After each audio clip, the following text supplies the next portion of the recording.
Hey Leute, schön, dass ihr wieder da seid. Wer bei der letzten Folge Showtime aufgepasst hat, der weiß, dass ich heute was Größeres präsentieren möchte. Naja, bis jetzt seht ihr noch nichts, aber das können wir schnell ändern. Tada! Jeder kennt ihn, das grüne Monster, Hulk. Schaut euch das Biest mal an, das ist doch echt groß. Ich hoffe, ihr könnt das erkennen. Das ist mega groß. Ich habe hier hinten noch ein paar Teile. Wie gesagt, ich habe an der Statue noch gar nichts gemacht. Ich habe die jetzt nur zusammengebaut, damit ihr seht, über was wir hier reden. Ich habe noch 3 verschiedene Köpfe, wovon ich bestimmt nur 2 bemalen werde. Aber ich würde sagen, ich glaube, ich mache eine Umfrage. Das könnt ihr dann entscheiden, welche ich bemale. Und, da das ja noch nicht reicht, habe ich noch eine Bast. Also jede Menge zu bemalen. Im Normalfall brauche ich für so eine kleine Statue, wie in der letzten Showtime-Folge, 2 Wochen. Jetzt hier, einen Monat. Locker. Das schaffe ich gar nicht schneller nebenbei. Dann dachte ich mir, ich rufe die Master-Serie ins Leben. In der Master-Serie werde ich nur diese fetten Viecher jetzt machen. Und das werde ich dann in verschiedenen Folgen aufteilen. Wo ich alles dann genauer erkläre. Ich sag mal, in der ersten Folge mache ich die Base zum Beispiel. In der nächsten Folge mache ich den Hautton. Und was eben alles dazugehört, bis alles komplett fertig ist. Wenn ihr Fragen habt, dann könnt ihr sie in die Kommentare dann stellen. Und ich kann sie dann aufgreifen und in dem nächsten Video dann beantworten. Wie viele Folgen oder Teile das Teil hier haben wird, ich habe echt keine Ahnung. Aber ich würde sagen, lasst uns das gemeinsam herausfinden. Also, let's go!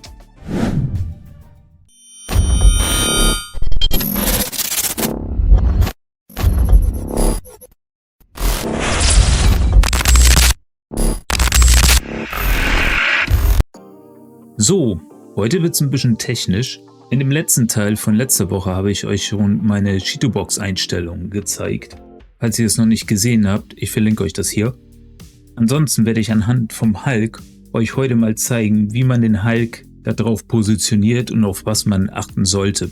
Ich werde jetzt natürlich nicht das ganze Modell euch zeigen, das würde den Rahmen total sprengen, sondern ich zeige euch nur ein paar vereinzelte Stücke, wo der Druck bei mir fehlgeschlagen ist beim ersten Mal oder wo ich von vornherein ein bisschen Probleme hatte, damit ich euch das dann, falls ihr die Statue nachdrucken wollt, erspare.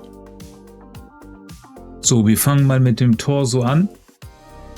Wie ihr seht, da das Viech so groß ist, passt es bei mir noch nicht mal aufs Druckbett drauf. Also müssen wir das mal zurechtdrehen.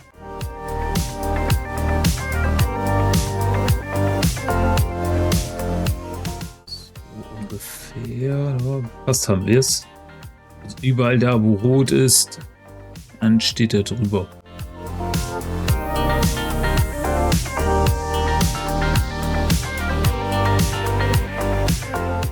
Hier haben wir noch ein bisschen rot.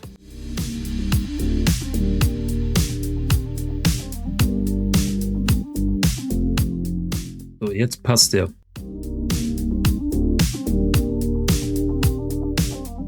Und jetzt machen wir es wie beim letzten Mal. Wir hüllen die Statue aus. Dafür gehen wir hier oben hin. Dann muss ich das hier nochmal auf 1,8 umändern. Einmal starten. Dann rechnet er kurz.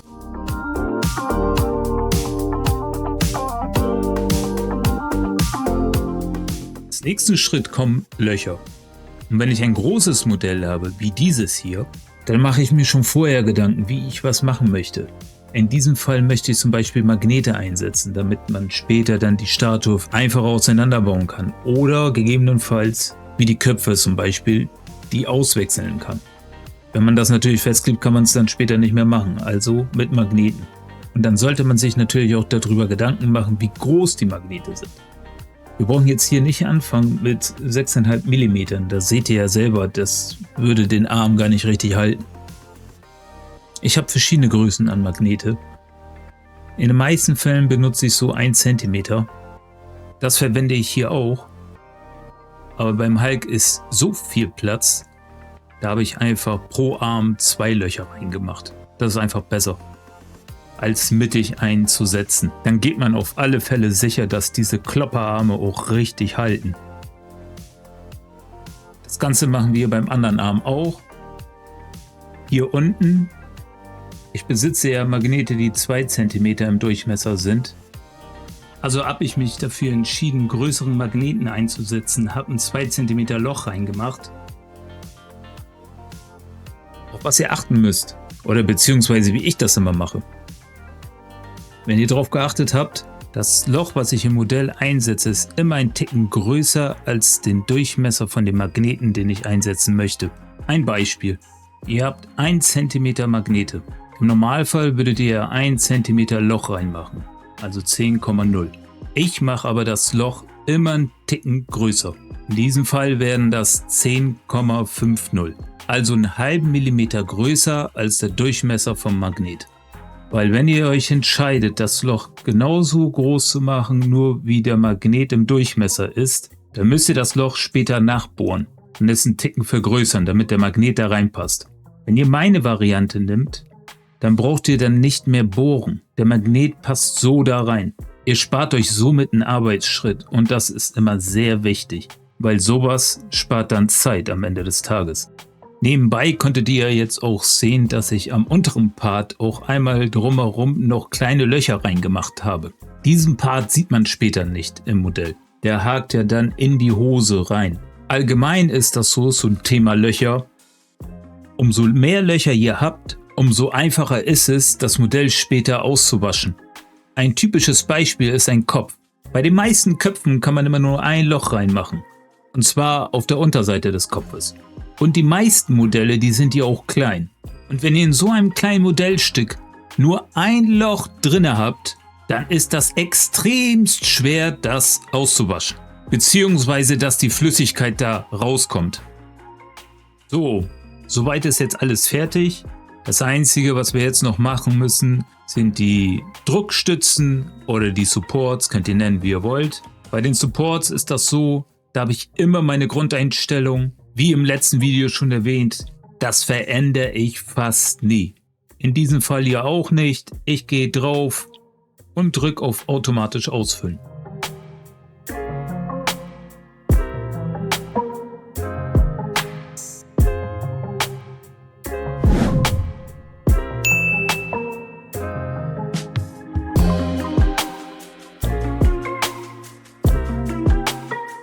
So, die Supports sind automatisch gelegt. Wir prüfen nochmal nach, ob alles so passt. Ansonsten, falls das Modell noch übersteht oder so, justieren wir nochmal nach, dass es vernünftig auf dem Druckbett drauf liegt. Bei so großen Modellen nehme ich immer mein normales Programm dafür. Das muss ich hier kurz nochmal auswählen. Und dann starten wir den Slicer und gucken mal, wie lange der Druck dann dauern würde. Mal eben einfach 8,5 Stunden nur für den Torso. Das ist schon heftig. Also ich kann euch sagen, nur mit meinem einem Drucker habe ich über eine Woche gebraucht, um die ganze Statue fertig ausgedruckt zu haben. Das zeigt wieder, wie groß das Teil ist. Jetzt zeige ich euch mal noch ein anderes Stück von der Statue. Das ist ein Stück von diesem Metallarm, was an der Seite rausguckt. Bei diesem Stück hatte ich auch einen Fehldruck. Ich zeige euch auch jetzt, woran das lag. Aber davor müssen wir erstmal den ganzen Prozess an diesem Modell anwenden, so wie immer. Ihr müsst aber nicht so lange warten, das machen wir jetzt hier alles im Schnelldurchlauf, bis wir zu den Parts mit den Supports kommen. Und die Supports sind fertig. Soweit sieht alles gut aus, aber dieser Fehler ist mir gleich beim ersten Mal passiert. Diese runden Kreise müssen noch mit Stützen versehen werden, weil ansonsten passiert dies hier. Ich habe die Stützen ja automatisch füllen lassen und da an den Kreisen hatte ich nicht genug Stützen dran und dadurch sieht das jetzt so aus, wie das jetzt so aussieht.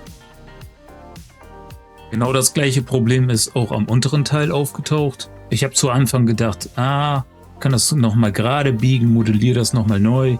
aber am Ende des Tages habe ich es einfach nur neu gedruckt. So, und was bedeutet das jetzt für uns?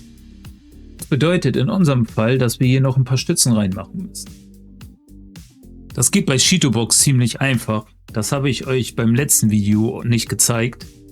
Und zwar hier im unteren Bereich könnt ihr entweder einzelne Stützen auswählen, die ihr zufügen könnt, oder einzelne Stützen entfernen. Das ist immer ganz gut, wenn man genauer ins Detail gehen will. In diesem Fall nehmen wir einzelne Stützen und bestücken damit die Räder an den Seiten. Wie das geht, ist ganz simpel. Sobald man mit der Maus an dem Objekt ist, erscheint schon der Support oder die Stütze. Man drückt einmal drauf und es erscheint.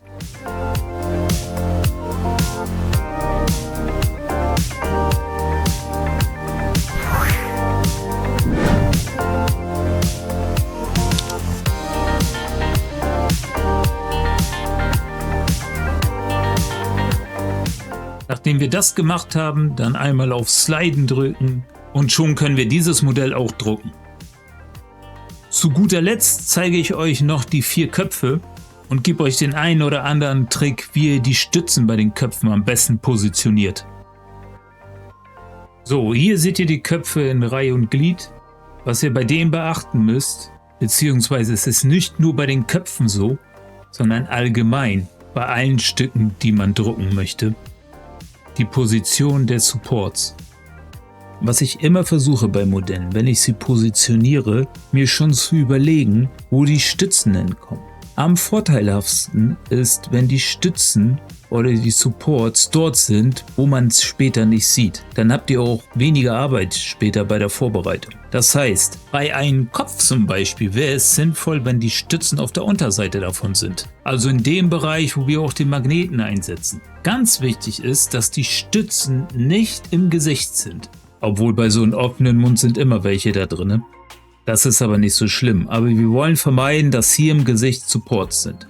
Weil Supports, egal wie gut sie eingestellt sind, hinterlassen immer einen kleinen Marker auf dem Modell.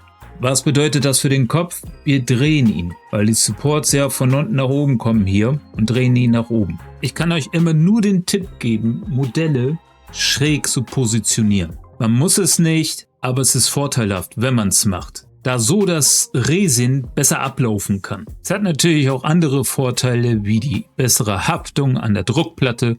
Dadurch, dass das Modell angewinkelt ist mehr Oberfläche vorhanden, damit die Stützen besser halten können und somit hast du mehr Stützen, die besser an der Druckplatte halten. Und noch ein Vorteil durch schräg positionierte Modelle ist, dass weniger Verzerrungen entstehen. Die Stützen sollte man nicht nur beim Kopf so positionieren, sondern das gilt für jedes Modell oder Teil einer Statue, was sofort im Sichtfeld des Betrachters ist. Nehmen wir einfach den Hulk jetzt als Beispiel. Er schlägt ja mit beiden Armen auf den Fußboden oder auf den Felsen. Wenn wir auf die Statue gucken, dann sehen wir die Arme von außen. Das heißt, der Innenbereich ist verdeckt. In diesem Fall wäre das dann so, dass wir die Stützen im Innenbereich anlegen. Also immer dort, wo man es nicht sofort sieht. Klar kann man die Unebenheiten später ausarbeiten, aber wenn wir es vermeiden können, das im Sichtfeld zu haben, dann tun wir das auch. Kommen wir wieder zurück zu unseren Köpfen. Mittlerweile habe ich alle positioniert und bin hier dabei, die Löcher zu machen. Vorteilhaft ist bei diesen Köpfen, dass dieser ganze untere Bereich nicht sichtbar ist. Das heißt, ich kann mehrere Löcher noch da machen, damit wir später den Kopf besser auswaschen können. Nachdem wir das alles gemacht haben, starten wir wieder automatisch die Stützen.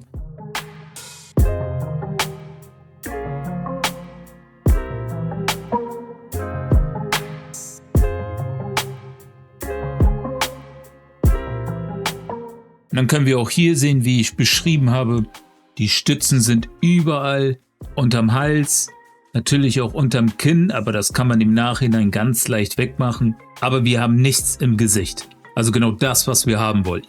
Also bei den Köpfen, wo der Mund auf ist, da haben wir natürlich im Mund welche. Aber ansonsten ist das ein Top-Ergebnis. Ich würde dann mein langsames Programm dafür nehmen und würde die jetzt so drucken. Ich zeige euch hier noch einmal, wie es ausgedruckt aussieht. Und was ich vorhin meinte, wenn ihr die Stützen abbricht oder abnimmt, welche Marker dann im Modell drinne bleiben. Könnt ihr das hier sehen? Überall sind so kleine Marker von den Stützen. Aber wir haben sie nur im unteren Bereich. Das Gesicht ist absolut frei, da sind gar keine. Zum Beispiel bei diesem Modell haben wir im Gesicht natürlich nichts und nur im unteren Bereich was. 1, 2 kleine Marker unterm Kinn. Ganz schnell behoben. So, ich hoffe, ihr hattet Spaß mit diesen paar kurzen Einblicken in der Vorbereitung vor dem Druck. Das war heute sehr technisch. Im nächsten Teil geht es dann schon mehr zur Sache. Wenn euch das Video gefallen hat, lasst gerne ein Abo und ein Like da. Und ich wünsche euch einen wunderschönen Tag und bis zum nächsten Mal.